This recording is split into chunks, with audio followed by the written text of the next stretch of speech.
Hey, today's February 18th, one day after the February 17th, 2026 new moon in Aquarius. And I just wanted to share some thoughts on what this new moon and time in Aquarius is bringing up. The first is the fact that Aquarius is the sign of the water bearer, but it's actually an air sign, go figure. And it's a fixed sign, go figure. But when you start to learn about like what Aquarius is and the meaning behind it, and then also like what role that a water bearer played in society before indoor plumbing, like it makes a lot of sense of how this sign is about not just the individuality that comes out of it, but how it's also about networks and interconnectivity between people, places, and things, right? Because a water bearer used to travel a distance away to collect water and bring it back to the village or their home. And in this place where, you're going to gather water, right? Like this watering hole serves as a kind of not just a shared resource as a watering hole, but like shared knowledge as well, right? Like when people would get to the watering hole, telling stories along about their journey, things that are happening in other places, whether it's weather that's traveling this direction, new leaders, new territories popping up, right? This was definitely like a watering hole was definitely like a communal place. And water is also the great equalizer. It's a resource that everyone and really every living being to a certain extent, it's a resource that all of them need, right? Like if you're out in nature and there's a river or there's a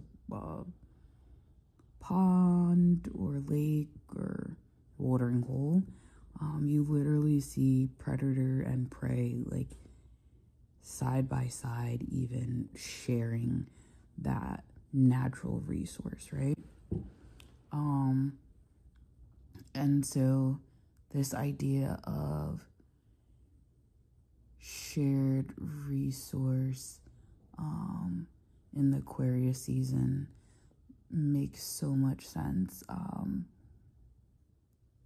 But really, right, like this shared space of knowledge.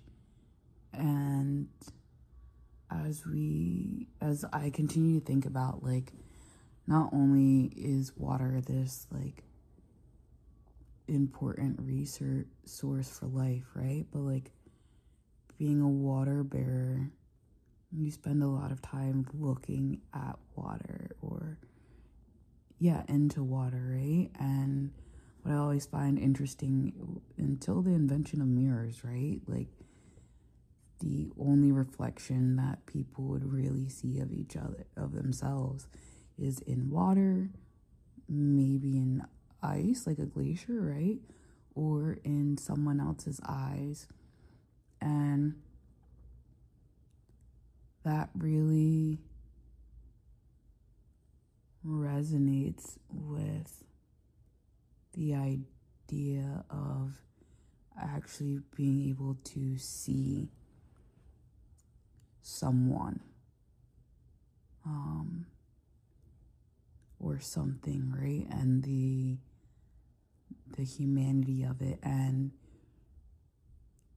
it's literally like, when I think about looking into that reflection in the water and the water bearer, something that has continuously came to mind was the idea of an image bearer, which is a Christian theology around the idea that all people were created in God's image, and therefore they bear the image of God and are human, essentially, right? Like, image bearers are people and children of God. And what fascinated me about the idea of image bearer is when I was listening to cool people who did cool stuff with Margaret Killjoy and Guest Propaganda in their episode about the Haitian Revolution and going through the history that led up to the initial fights in the revolution. The French had these rules of law called Code Noir, black codes, and in this, it allowed for the enslaved to be off on Sunday because it was the day of the Lord, right? Like, all people should stop what they're doing and worship the Lord, right? But there was such a small detail, but one of the most important ones in that code that I believe changed how humanity saw one another. And it deals with the theology of image bearer, where the church said that, these are still people. The colonists in Haiti said they don't have no image, they not people, and ran with that dynamic. And that's truly where I believe all goodwill kind of towards others started slipping away, because they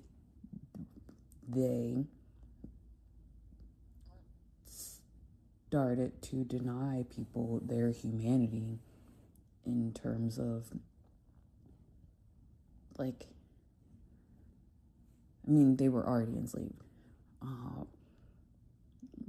but like, it just allowed for continuous and harsh and worse mistreatment, because at the end of the day, right, like, they didn't see them as people.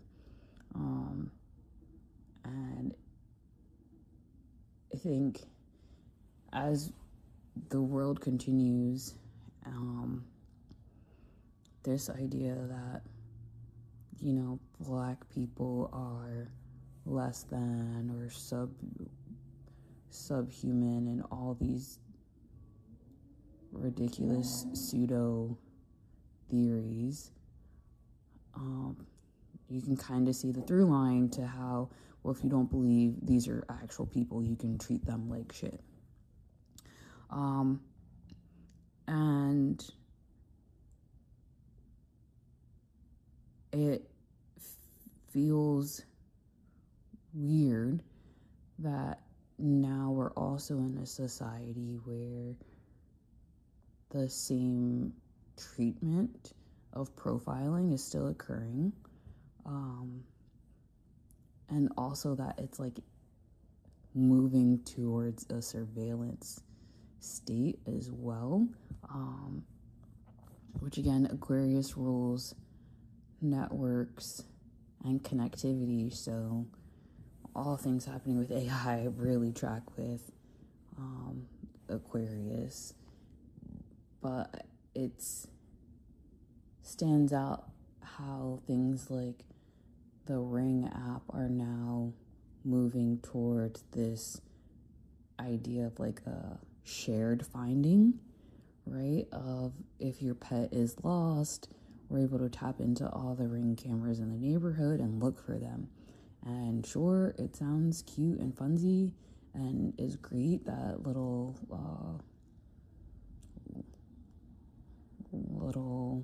Marco can come back home, but it's also pretty creepy. And we know it's not going to just stop at animals. But also, right, like if you've seen people in your neighbor app, right, which allows people in the community to like chat if they've lost their dog for sure, if, you know, mail didn't get delivered, if certain things are happening on your street, right? Like you have this app.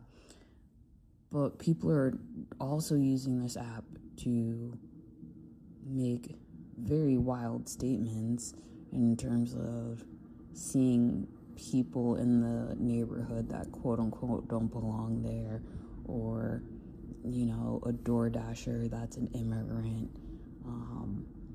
coming to your door. And we already know we've lost the plot, right? But like, we've also just lost the plot of those people are people, full stop, sovereign beings, and the person that's coming to deliver food for you is helping you out. You're reporting them? Huh? Like, you don't even see them as a person. And, you know, we could add that, you know, they're a person that's just trying to feed their family, they're trying to pay for school, they're trying to do all these things, but none of that matters. They're still a person. And because this idea that there are people that aren't people kind of is ingrained in certain people and structures in our society, we continue to be confronted with this roadblock of how we interact with others. And this Aquarius season, for sure, right? Like, we're rethinking structures, rethinking the bigger picture, being visionaries for what's next. It's also important to remember where your individual piece plays a part into the larger whole. Each person is a water bearer.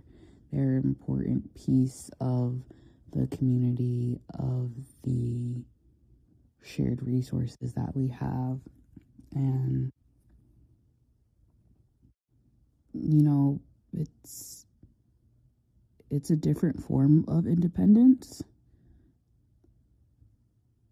but maybe that's where independence allows you to think differently of where things could be going and challenging the norms. So I hope that this Aquarius season, as you take this next journey to the watering hole, that you spend some time reflecting on what you're carrying, who benefits from the knowledge that you have, and how can your originality help support the collective future.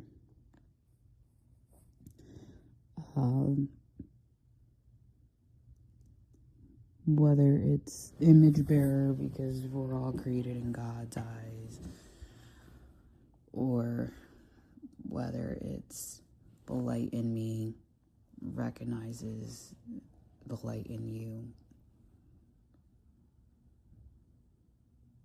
We're all image bearers. Whether you see it eye to eye or just your reflection in the water. I hope Aquarius season treats you well.